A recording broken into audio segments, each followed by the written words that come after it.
Me recuerdo, fueron asesinados mi primo y el esposo de una mi tía que vivían en Buenavista, cuando en un lugar que se le llama el Palo de Marimba, le salieron unos hombres armados y le empezaron a disparar.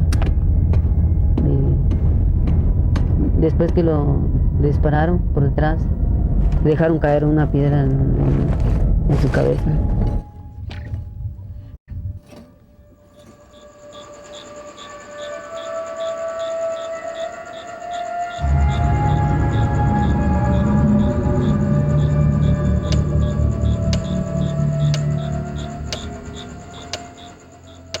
En la zona noroccidental de Guatemala se encuentra Huehuetenango, departamento que ocupó la segunda posición en desapariciones forzadas, masacres perpetradas por el ejército y las patrullas de autodefensa civil. Los habitantes de los municipios de Santa Ana y San Antonio Huixta, fronterizos con México, sufrimos, al igual que el resto del país, los atropellos del ejército guatemalteco. Ahora, después de 36 años de guerra, continuamos en la búsqueda de nuestros familiares asesinados y desaparecidos.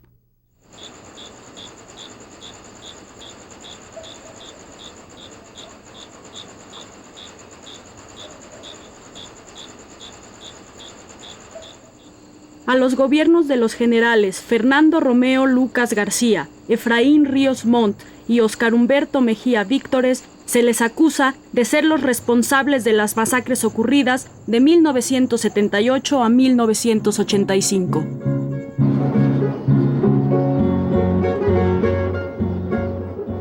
La discriminación, injusticia social y explotación que la oligarquía guatemalteca descargaba en nuestras comunidades obligó a que algunos apoyáramos a las fuerzas insurgentes cuando empezaban a realizar maniobras en esta zona, convirtiendo a Huehuetenango en otro escenario importante de la guerra.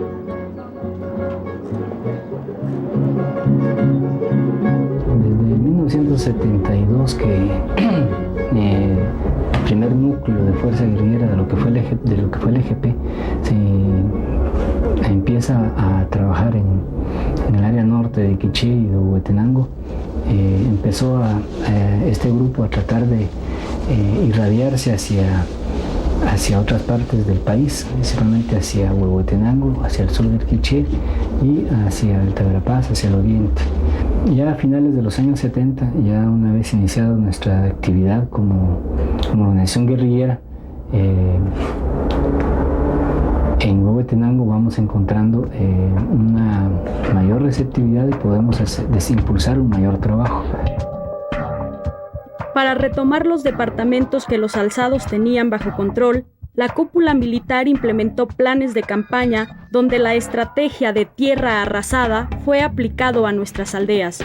Este repunte de la guerra evidenció la incapacidad del Estado Mayor para frenar el crecimiento de la insurgencia.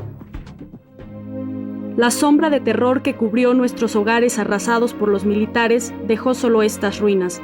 Las montañas y el exilio fueron el refugio de quienes no sucumbimos a estas masacres.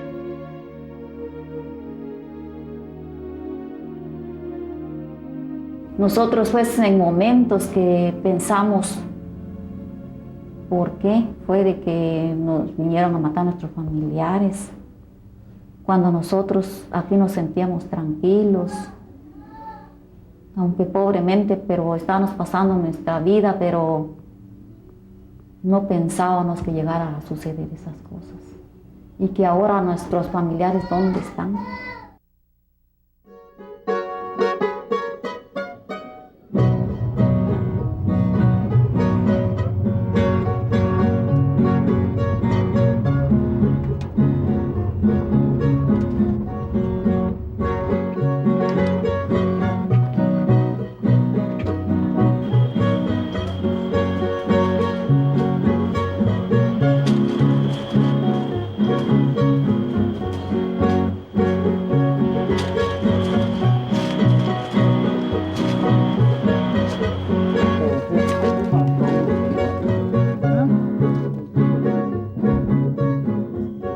La búsqueda de nuestros muertos donde sea que se encuentren nos enfrenta nuevamente con los verdugos, que tratan de impedir se descubra la verdad, alterando las evidencias en los cementerios clandestinos.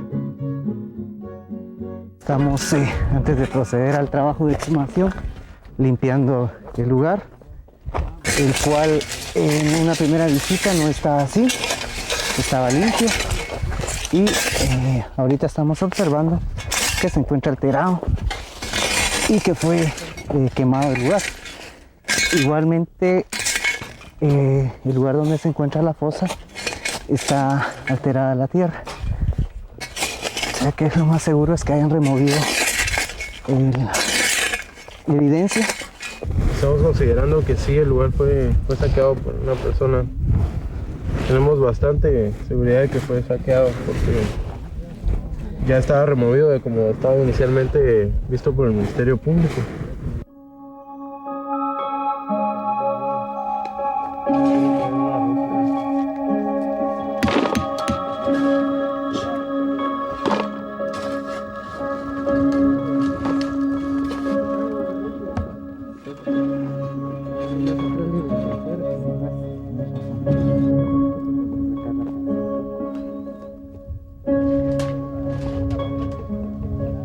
En este momento estamos ya encontrando parte de los restos del señor Baudilio López. Lo que tenemos por el momento en esta área son uno de los zapatos, de las botas, y parte de lo que posiblemente es el pantalón. ¿Ese es el zapato del fallecido? Sí.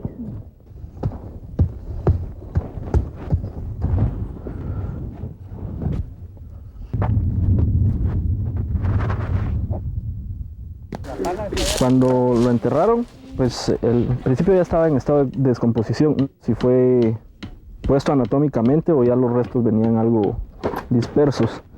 Segundo, que el contexto del entierro fue alterado recientemente por personas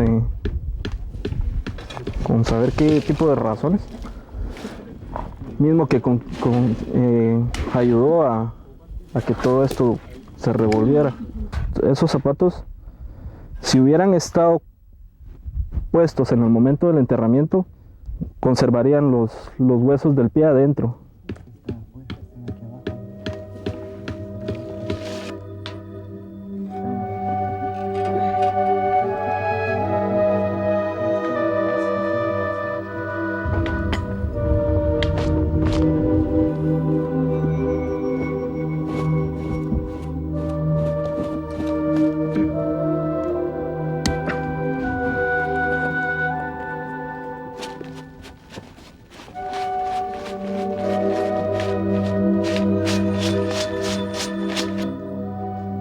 Perdona nuestro Padre Celestial, el día de hoy si estás tu resto aquí, Baudilio, o no está, pues Dios nos perdonará todo y toda la humanidad de nosotros. Estamos acompañados de muchos hermanos aquí en el día de hoy.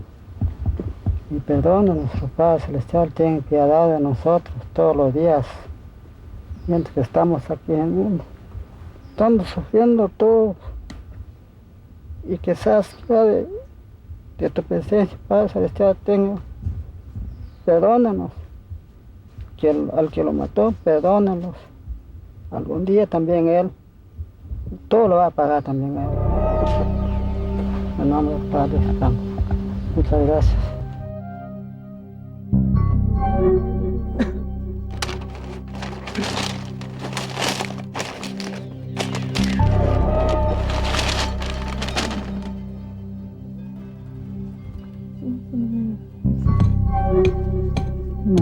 Como 7.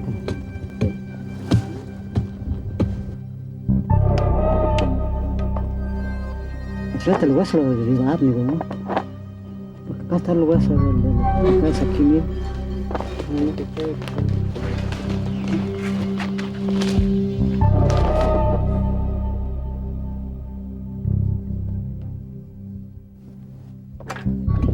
La élite castrense, adoptando el concepto de las fuerzas irregulares locales que había creado la guerrilla, diseñó las patrullas de autodefensa civil. incorporándonos con o sin nuestro consentimiento bajo el mando militar. A otros, interesados en recibir los beneficios de los programas sociales del gobierno, les dieron adiestramiento básico a cambio de elegir y denunciar quiénes en nuestra aldea iban a morir. Estaba una mujer con ellos allí en la municipalidad, de allá arriba se mostraban para abajo, solo señalaba a la mujer, y cuando señalaban, agarraban al quien querían, pues. Esa mujer les señaló que mi cuñada era una guerrillera. Era una patoja bien pequeña todavía. Entonces, no sé cómo haría la pobre muchacha que se salvó, porque ella no debía nada, ella se paró y dijo que ni la conocía tampoco. En cambio, la mujer esa sí dijo que yo te conozco, le decía, y vos sos guerrillera. El objetivo era buscar enfrentar al pueblo contra el pueblo y lograr que la guerrilla empezara a combatir con el pueblo y dejara de combatir contra el ejército. Hubo patrullas civiles que sobrepasaron incluso las demandas del ejército y actuaron por su cuenta. Y a veces imbuido muchas veces de asuntos o rencillas personales o de intereses personales, con el afán de robar y de a otros campesinos sus tierras o sus posesiones, o incluso a veces hasta una mujer que le interesaba, llegaban y mataban al marido, en fin.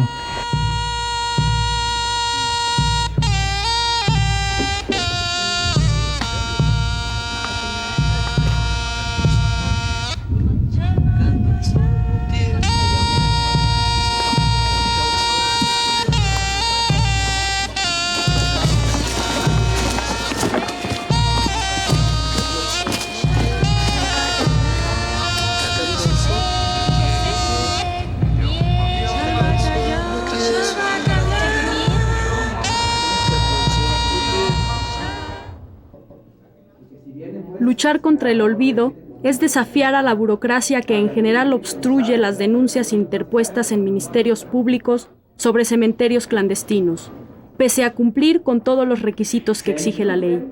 Las instituciones del gobierno pretenden que nuestras peticiones de justicia naufraguen en un mar de trámites administrativos, desviando las investigaciones para encubrir a los verdaderos culpables.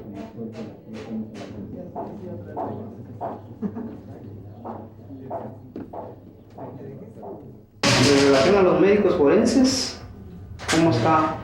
¿Quién es el que lo trae usted a algún modo, el médico designado o ya está designado? No sé. ¿Ustedes son? En este caso, yo soy el primero que es Coyehual, todavía parte de San Antonio, y aquí en el cementerio de aquí de la municipal. Para mí no hay ningún inconveniente en practicar la diligencia, ¿no?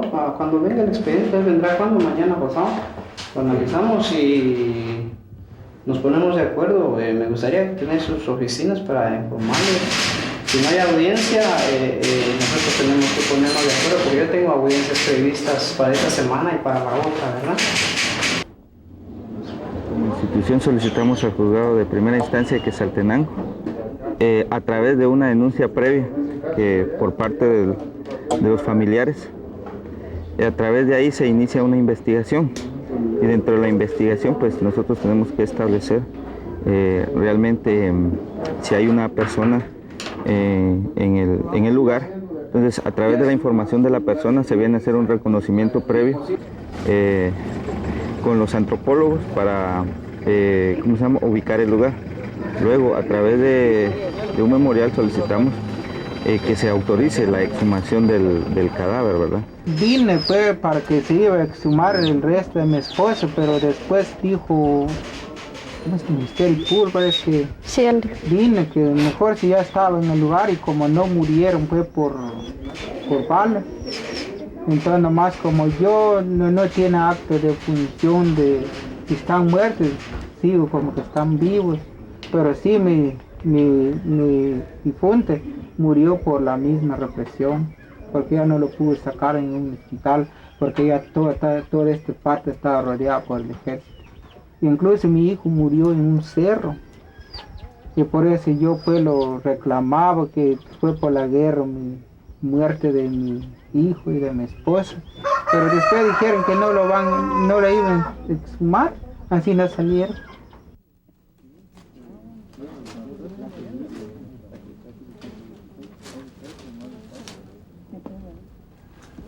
La ley guatemalteca requiere que el organismo judicial y el Ministerio Público,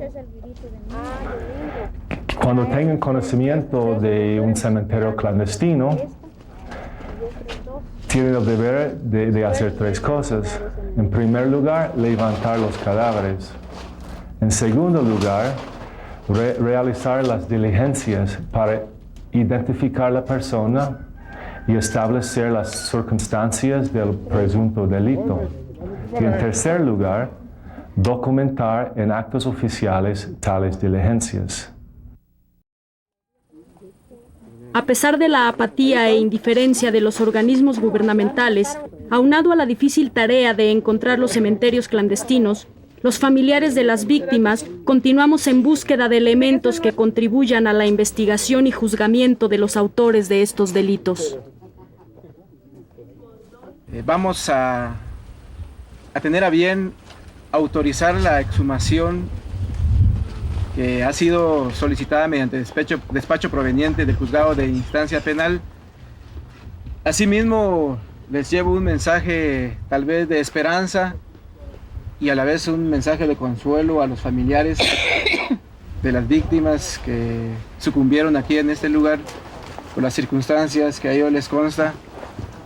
Pues en ese tiempo, en la década de los 80, pues considero de que en diferentes partes del país, lamentablemente, inocentemente, muchas personas ofrendaron o dieron su vida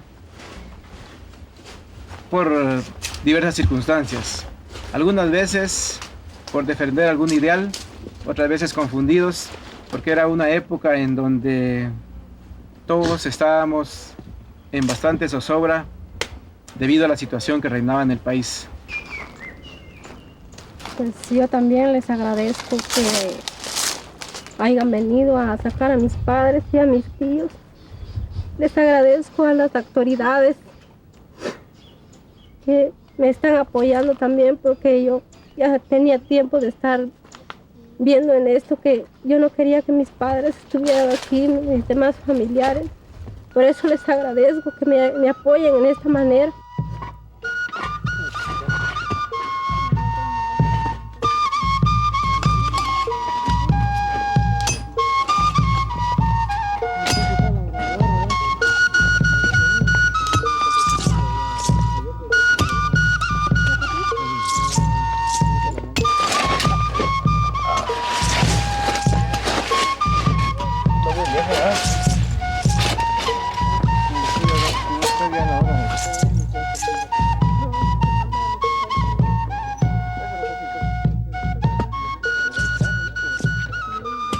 Aquí ya se halla alguna evidencia de un costal que, según los testimonios de las personas que los enterraron, dicen que los envolvieron con un costal. Entonces ya tenemos dos cosas, ¿verdad? La tierra revuelta, un costal que coincide con los testimonios, y encima de eso pues ya un pedazo de un cráneo por acá abajo, ¿verdad? Está cubierto para que no se dañe. Acá ya empezamos a tener una evidencia bien clara de que había alguna persona acá. Todavía no sabemos si los tenía puestos o los dejaron por acá, pero sí coincide cabal con la línea de la tierra revuelta que viene desde allá donde está el costal y el cráneo. Es bien probable que sea directamente relacionada con los cuerpos, ¿verdad? Y se extiende hacia allá, o sea que vamos a tener que ampliar un poco la fosa hacia aquel extremo para poderlo sacar.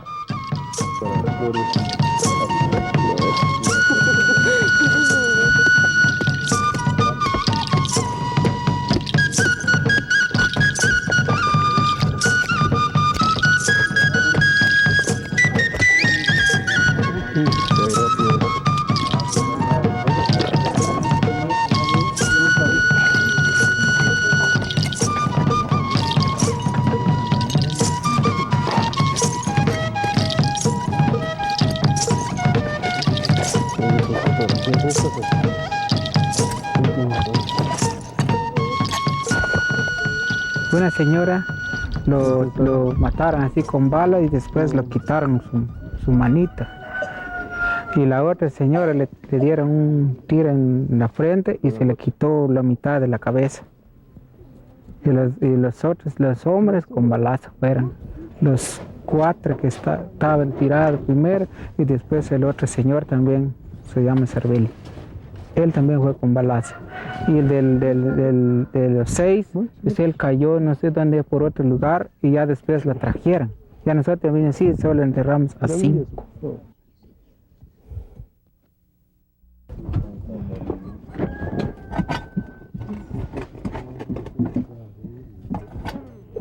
Para ese tiempo se dio ya la represión más fuerte hacia las comunidades y la gente tuvo que abandonar sus aldeas, sus trabajaderos por donde vivía y bueno, bajaron a Chiapas.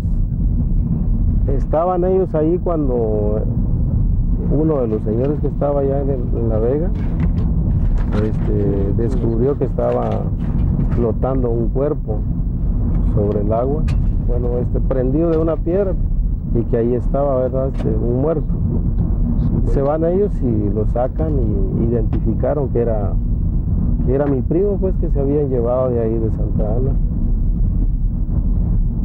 Y bueno, ahí se hicieron favor de enterrarlo ahí como a unos 15, 20 metros de la orilla del río. Ahí está Nacho. Y bueno, ahí se quedó. Y es uno de los casos que ahorita está pendiente, que no se le ha dado trámite porque está en otro país, pues, en territorio mexicano.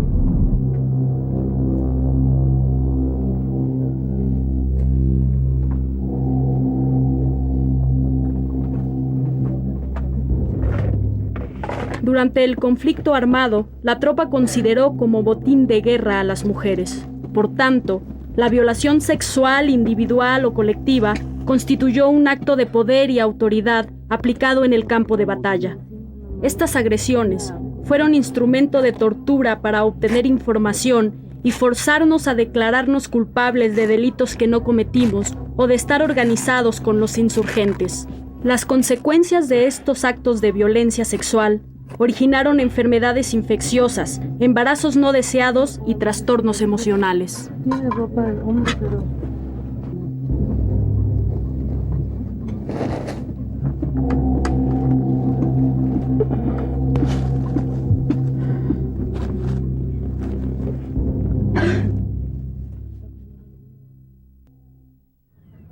Los talleres de salud mental comunitaria nos ha permitido abordar los traumas psicológicos para integrar el dolor individual en experiencia colectiva, socializándolo en un ambiente de confianza.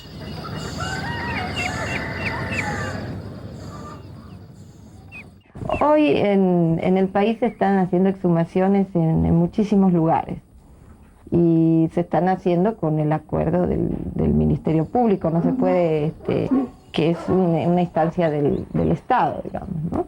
Y es algo que quedó como una recomendación después de los acuerdos de paz, una recomendación para esclarecer las cosas que pasaron en la guerra, pero también porque se reconoció el sufrimiento el gran sufrimiento que dejó en toda la población de Guatemala esta forma en que fueron enterrados sus difuntos, además de las torturas y la muerte que padecieron. Yo creo que todas esas cosas es bueno platicarlas todos juntos, que esa nos hace sentir un poquito mejor, ¿verdad?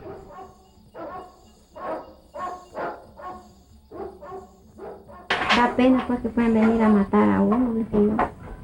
Ah, pues sí, dijo él, no, váyanse usted, dijo, yo al rato voy a subir. Ahí después dije yo, que si nosotros salimos como a las 5:30 de la tarde, cuando dice que miró mi hermana, pues que en la esquina allá del corral se asomaba la cabeza de un hombre, entonces ahí pues les dio miedo, es como a las 6:30 de la tarde. Entonces que decía el patojo fue que dejaron a su mamá, que su mamá no era que la iban a matar, déjenla viva, si mátenme a mí, no lo maten a ella. Entonces soltaron, dice, al patojo y le pusieron un lazo, dice, así cruzado aquí, y le hicieron las manos para atrás y le cortaron un palo y se le enrollaron un palo al lazo. Y dice que cada apretón que le daban al lazo, sí, que dónde estaba la guerrilla, decirnos, vos sabés dónde están, es que le decía.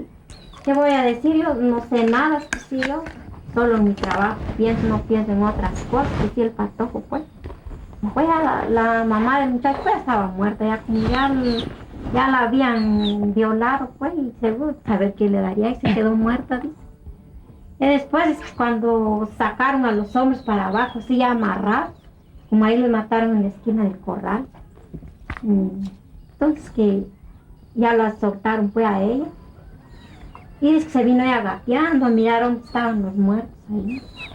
Pero mientras tanto mi sobrinito es que lo trajeron ahí en la casa de ellos, pues. Ahí andaba con ese gran palo aquí atrás en la espalda. Entonces le rajaron aquí y se le sacaron su lengua. Ay, cuando le sacaron su lengua, dice que qué gritos que pegaban cuando estaban degollando un carnero. Así se oía. Con su mamá de él, pues no salió, aquí estaba. Y no salió su mamá. Entonces cuenta pues que era bien horrible los gritos que él pegaba cuando estaban torturando. Y le rebanaron debajo de su pie, le quitaron la plantilla del pie, lo tenían que andar sin zapatos. Así pues, con rebanado, dice cómo estaba. Cuando lo cuente, pues su mamá, como ella lo miró, pues, como decía. Ya después que... sí, pues después, entonces que ya se trajeron a los hombres para abajo. Entonces se trajeron a la mamá y le tiraron un montón de trozos de patanar de encima a ella, para que no se diera cuenta cuando estaba en el final. Entonces esa muerte pues estuvo bien feo porque eran inocentes, pues no sabían nada.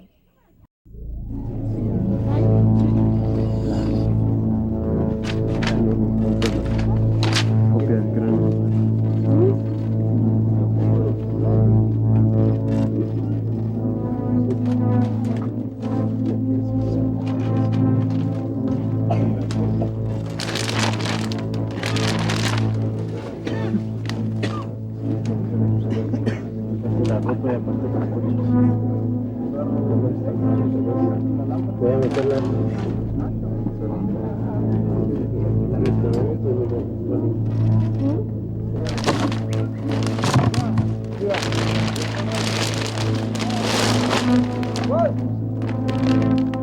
En esta fosa encontramos dos osamentas, aparentemente igual que la anterior. El estado de esta osamenta está bastante removido o dañado. No sabemos si por el peso o por la prisa que tuvieron las personas en dejar a las personas que enterraron aquí. Los dientes se encuentran en muy buen estado, lo que nos va a ayudar mucho a la hora de cuantificar la edad y cuestiones para identificación.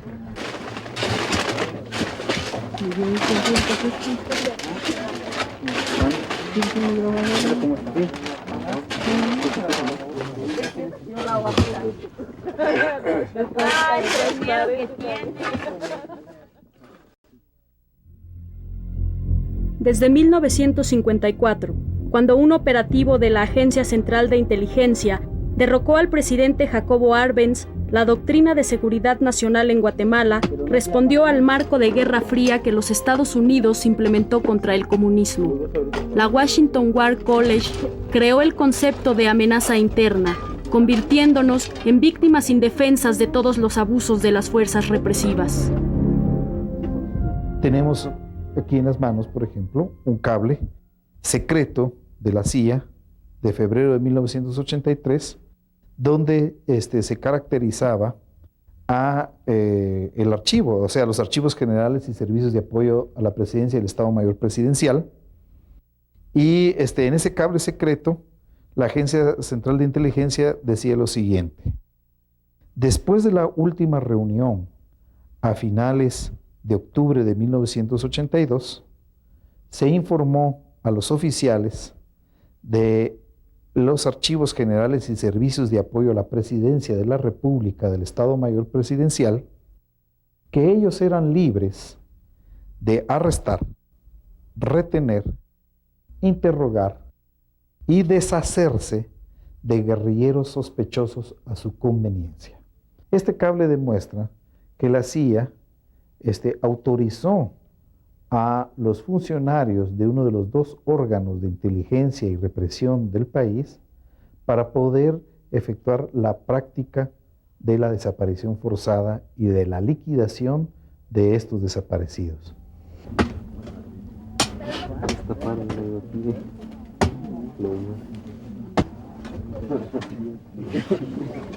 Al parecer a la señora puede tener una fractura por algún golpe contundente o un proyectil de arma de fuego. El gobierno estadounidense siempre negó estar involucrado en la guerra contra insurgente, pero no solo ellos financiaron, organizaron y dirigieron la represión y barbarie. También detrás estuvo el entrenamiento de Israel, realizando operaciones encubiertas con las fuerzas de seguridad guatemaltecas de la G2.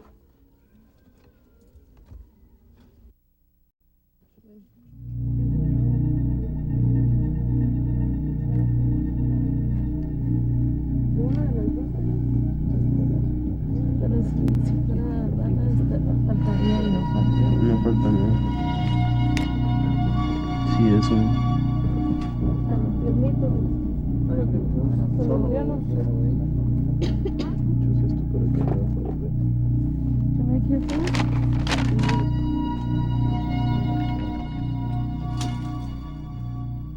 Las acometidas indiscriminadas contra la población civil pusieron en el centro de la barbarie a nuestros niños, convirtiéndolos en el blanco de ataque de la estrategia militar.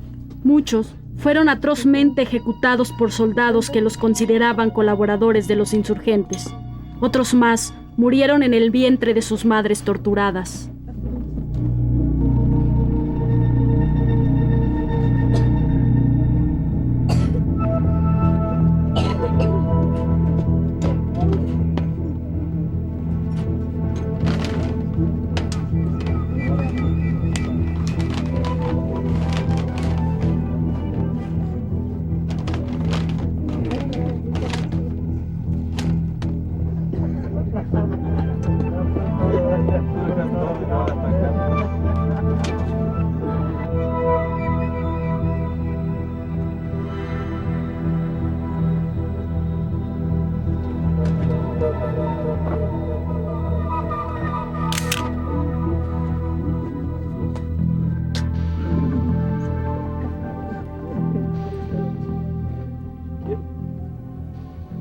A ellos los sacaron a las 5 de la mañana de la casa, aquí a la orilla del camino nada más. De ahí les dijeron que se los iban a llevar, pero ya no se los llevaron. Lo que hicieron fue matarlos ahí mismo. Solo a mis tíos y a mi papá, ya a mi mamá y la esposa de mi tío la mataron aquí en la casa.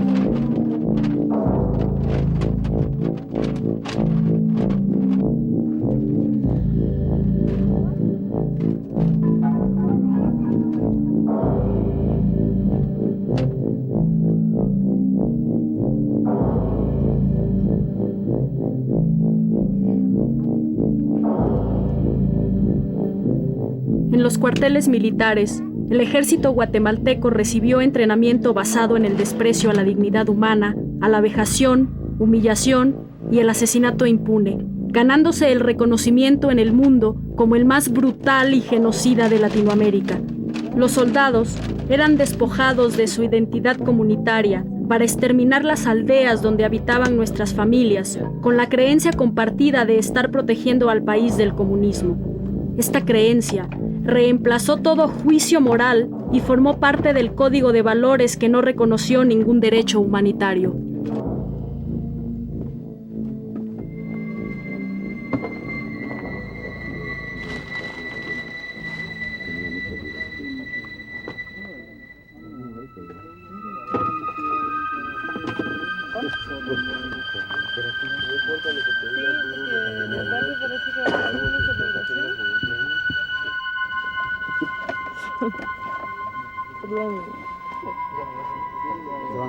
¿Van a ir allá o esperamos?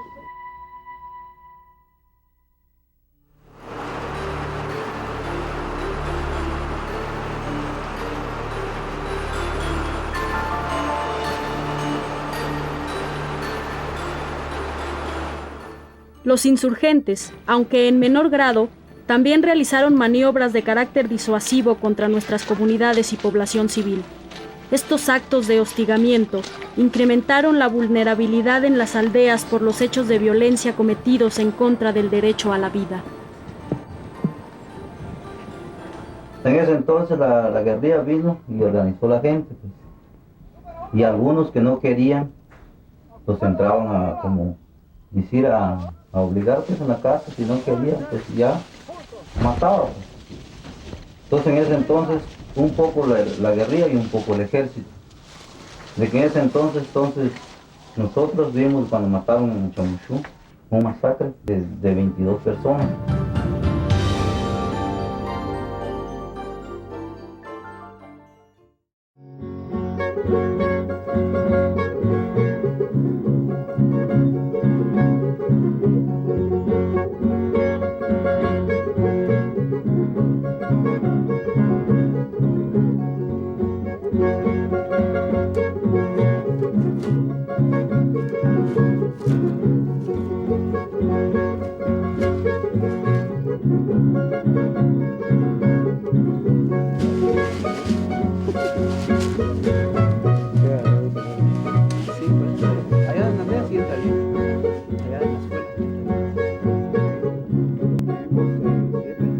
Largos años se tomaron las partes en conflicto para suscribir el acuerdo de paz firme y duradero. Además, se comprometieron a implementar un cronograma para el cumplimiento y verificación de estos acuerdos. Sin embargo, la negligencia del gobierno ha sido la respuesta a los daños que nos causó la guerra. Hay muchas instancias del Estado que de alguna manera le están dando cumplimiento a los acuerdos asumidos el 29 de diciembre, pero sabemos de que hace falta mucho por hacer. La situación económica del país es sumamente preocupante también. No nos podemos dar el lujo de conseguir a corto plazo el resarcimiento. No podemos conseguir a corto plazo también un desarrollo humanamente para toda esa gente a raíz de que nuestro país es pobre y estamos convencidos de eso. El gobierno a través de la Secretaría de la Paz, la CEPAZ, ha estado dándole forma a un programa de resarcimiento, que en sí nosotros no lo vemos que sea un resarcimiento, porque en los proyectos, la forma en que ellos dicen que están resarciendo a los afectados es dando proyectitos de agua entubada, carretera hacia las aldeas, luz eléctrica, algunas aulas para escuelas, ¿verdad?, primarias. Ahora el resarcimiento en sí nosotros lo vemos, ¿verdad?, porque perdimos nuestra casa, perdimos nuestras tierras, perdimos nuestros animales, perdimos nuestro maíz, nuestro frijol, nuestro café, perdimos aquella parte que teníamos ya desarrollado como comunidad, que eran las escuelas, la iglesia y otros servicios comunales que había, y que eso quién nos lo repone, ¿verdad? Todas las violaciones a los derechos humanos, la militarización de la sociedad y el consiguiente ruptura del tejido social y pensamos que las exhumaciones, así como el proceso de resarcimiento, indemnización a la gente que sufrió las violaciones, son muy importantes al proceso de paz aquí en Huehuetenango.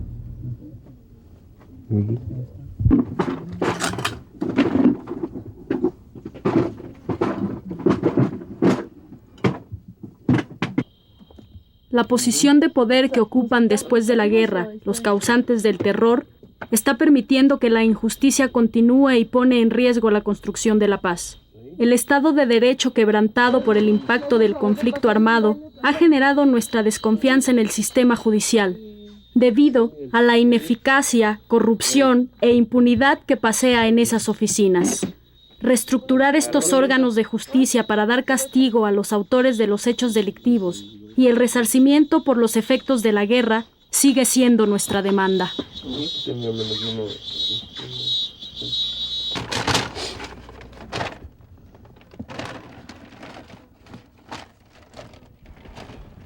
Y ojalá de que por medio de ustedes se pudiera enjuiciar pues realmente a los que actuaron en ese entonces, pues.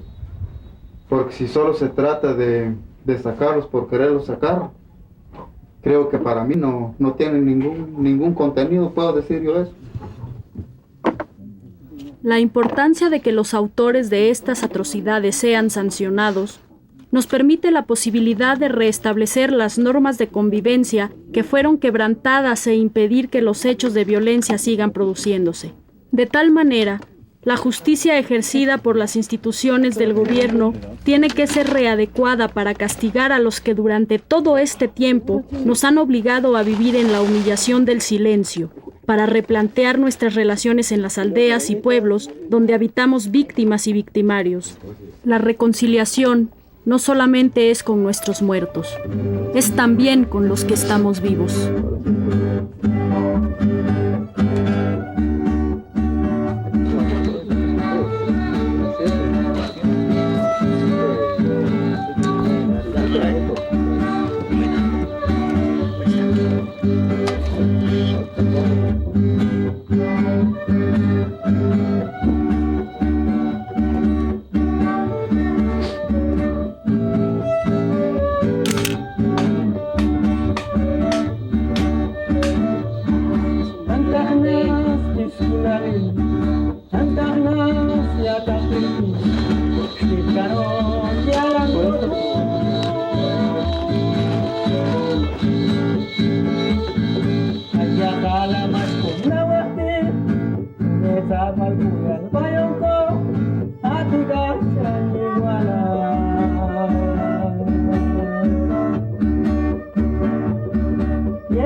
Es que está amarrado con las manos abajo y lo tiramos los demás.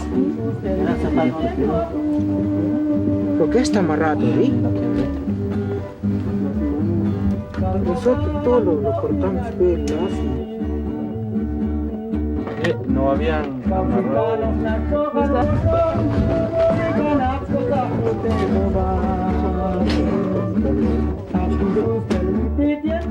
La reconciliación con nuestros verdugos es la más oscura de esta historia, porque los autores intelectuales se resisten a reconocer sus crímenes y ponen una barrera infranqueable de impunidad que nos divide. El perdón no solo debemos darlo quienes fuimos víctimas, es obligación de los responsables y de sus estructuras de dominio que todavía siguen intactas, permitir las exhumaciones para descubrir la verdad y esclarecer todos estos años de terror.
Las descripciones obtenidas en las entrevistas con los familiares de las víctimas sobre edad, estatura, sexo, historia ósea y la información sobre el incidente de su muerte siempre coinciden con las evidencias encontradas, pero los resultados definitivos son los estudios del laboratorio.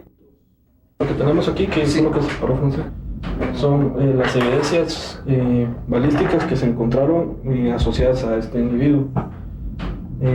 Más que todo, todas aparecieron en la región del tórax, en costillas, y hay una asociada a la parte interna del cráneo, que fue la que causó la fractura de la mandíbula. En esta sección caben la sínfisis de la mandíbula. Pero todavía no se ha podido descifrar si es circunmortem o es postmortem. Habría que revisar para ver si no hay alguna seña en las fracturas que nos pueda indicar qué tipo de trauma tuvo.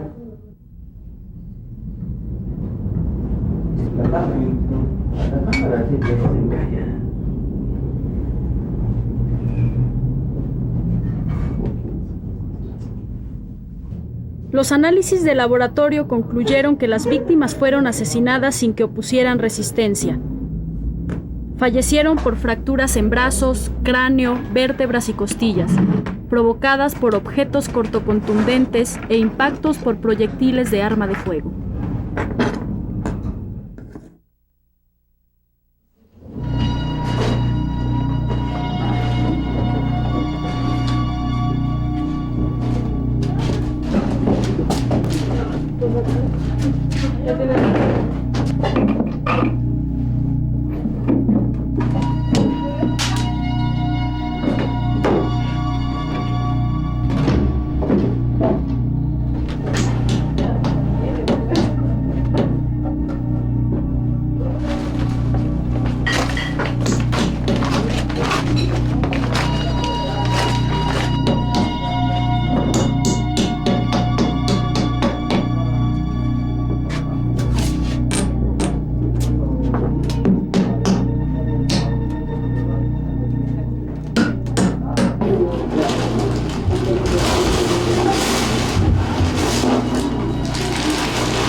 Dos informes coinciden ampliamente sobre quiénes promovieron esta guerra en Guatemala.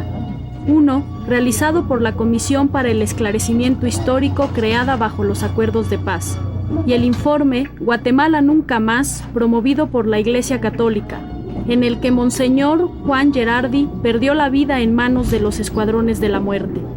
Ambos expedientes fueron descalificados por los grupos de poder guatemaltecos, argumentando falta de veracidad.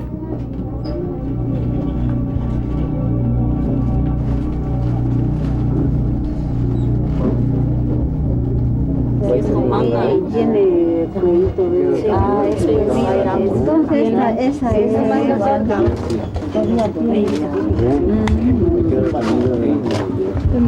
mire. Entonces sí tiene, este es el cuello, mire. Este es el cuello, este es el cuello.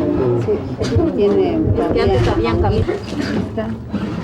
Cántaro de barro. Está. Pues nada. ¡Ay, mi hijo! ¡De mi corazón, mi hijo!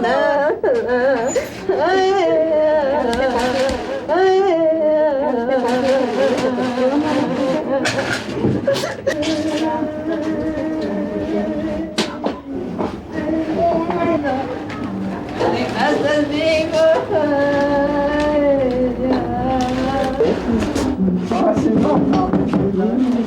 ¿No venís ayer?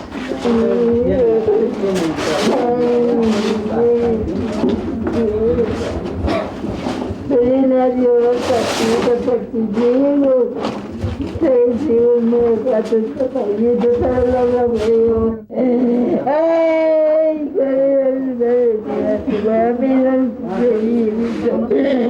perdóname, mi hijo, que te bendiga.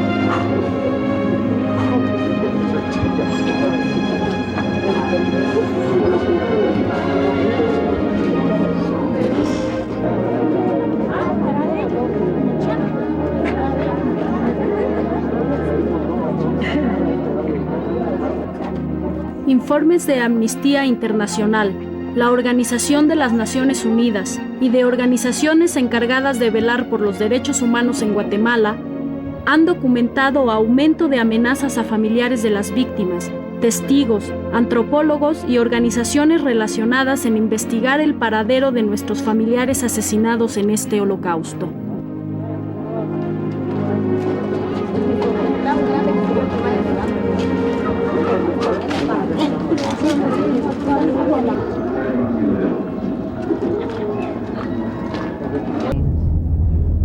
De que como yo vivía ahí y conocen que se está haciendo este trabajo, pues lo que temo es de que, como ya he recibido así como amenaza de que pues que me van a matar. Entonces en un momento he sentido pues miedo, temor, y en otro sentido pues me lleno de valor, porque si no sigo, entonces es como que tapar otra vez la impunidad, pues. Jesús se acercó y tocándolos les dijo: levántense y no tengan miedo. Al alzar los ojos no vieron a nadie más que a Jesús solo. Mujeres a quienes se les arrebató el derecho y el amor de sus esposos. Pidamos también al Señor para que los mártires de Guatemala, Monseñor Gerardi, muchos sacerdotes, muchos catequistas, juntamente con estos hermanos que hoy estamos velando.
La posguerra nos dejó un sistema social sumergido en la miseria donde la población más desprotegida nuevamente somos víctimas. El desorden mundial y el reacomodo de las fuerzas políticas al interior nos muestran un país débil ante los embates de la pobreza.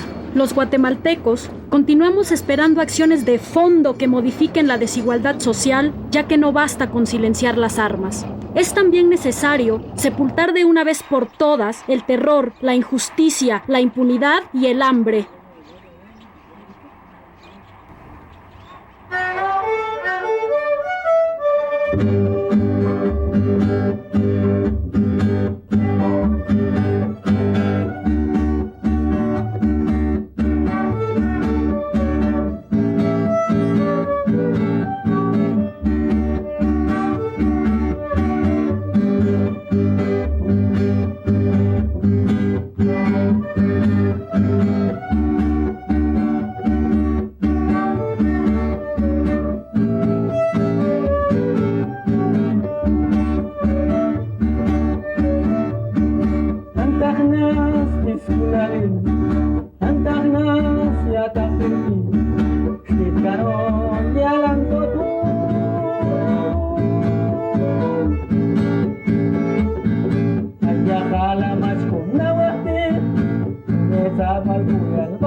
Las